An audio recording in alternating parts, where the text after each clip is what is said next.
Dan kontrak yang kedua pada tanggal 29 Agustus 2024, dan kontrak yang ketiga itu saya bersama dengan guru pekerja satu atau guru utamanya pada tanggal 29 Agustus 2024. Nah, di sini kontrak dan kontraknya saya satu hari full. Nah, yang keempat di sini saya ada kontrak bersama teman pendekat klien saya pada tanggal 3 September. Nah, yang sebelah sana yang berdumping, saya melaksanakan kontrak dan kontrak pada tanggal 5 September 2024. Nah, yang bawah selaku guru pendamping kedua, saya melakukan kontrak dan kontrak pada tanggal 5 September. Dan yang terakhir responden anak PKL yang lagi melaksanakan PKL di lembaga saya melakukan kontrak dan kontrak pada tanggal 6 September 2024. Oke, kita masuk ke asesmen, yaitu yang main problemnya. Dari hasil analisa saya, yang pertama saya ada menganalisis geologinya. Jadi geologi ini klien saya yang saya ambil ini bernama klien A.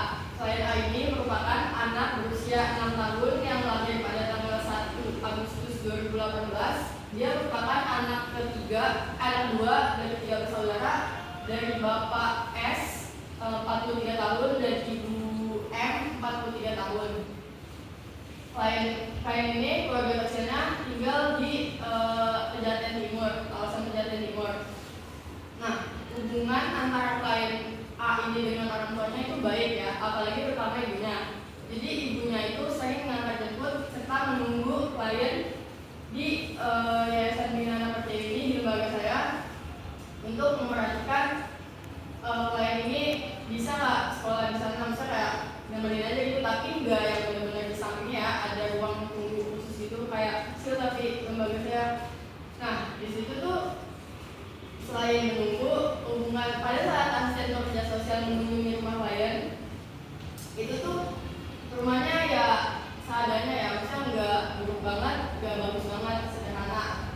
Nah, pada saat asisten pekerja sosial rumahnya itu gak ada nih ayahnya maupun kakak-kakaknya, karena ayahnya sedang bekerja dan juga kakaknya itu lagi pada sekolah.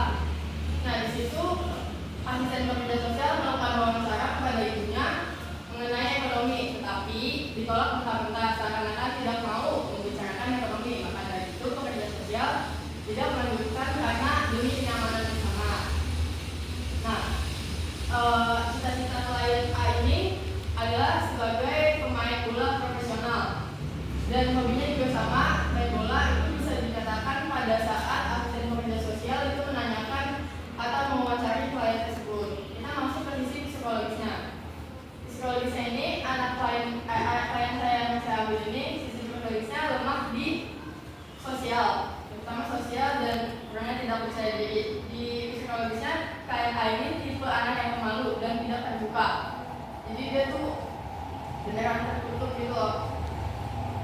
Ah ya, masuk ke sosial. Di sosial ini klien A juga harus maksudnya kayak harus dirangkul gitu loh. Dia yang gak mau bersosialisasi tapi harus dirangkul gitu.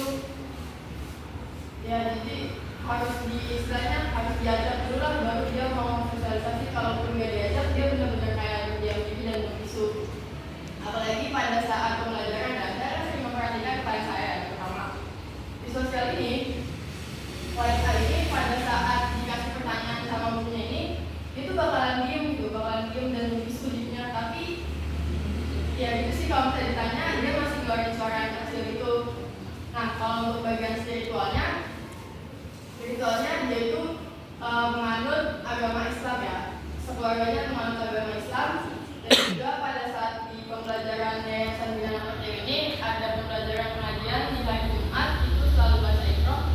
Dan pada saat kebiasaan atau mau mulai pembelajaran ini mesti kita mulai doa-doa dulu kayak baca bismillah gini. Nah, itu dia juga hafal baca-baca doa kayak gitu. Terus penutupan juga biasanya si guru pengajaran tuh kayak ngasih lagu juga tentang wudhu. Nah, dia juga bisa. Nah, asesmen yang saya ambil tuh berupa BPSS yang bisa saya terangkan tadi. Nah, boleh lanjut. Nah, sekarang saya masuk ke rencana intervensi atau intervention plan. Jadi saya sebagai asisten pekerja sosial membutuhkan membutuhkan peran-peran kerja sosial untuk menangani permasalahan yang saya hadapi untuk klien saya. Nah, yang pertama, saya punya motivator. Peran motivator dibutuhkan untuk kepada orang tua klien untuk memotivasi agar mendorong kepercayaan diri kepada anak. Terus memotivasi klien A untuk percaya diri lagi. Nah, yang ketiga juga mendorong atau mendukung internal ataupun eksternal kepada klien, itu kepada orang tua klien. Nah, yang kepada kliennya tuh saya memotivasi agar klien itu menunjukkan bahwa dirinya itu hebat. Terus saya juga mendukung klien secara emosional ataupun fisiknya. Nah, yang ketiga saya mendorong atau memotivasi klien untuk lebih percaya diri lagi. Nah, yang kedua ada edukator. Di sini saya mengedukator orang tua klien untuk yang pertama ada mengajarkan teknik tentang kepercayaan diri. Nah, yang kedua tuh mengajarkan aktivitas untuk lebih kepercayaan diri lagi. Nah, yang ketiga saya mengedukasi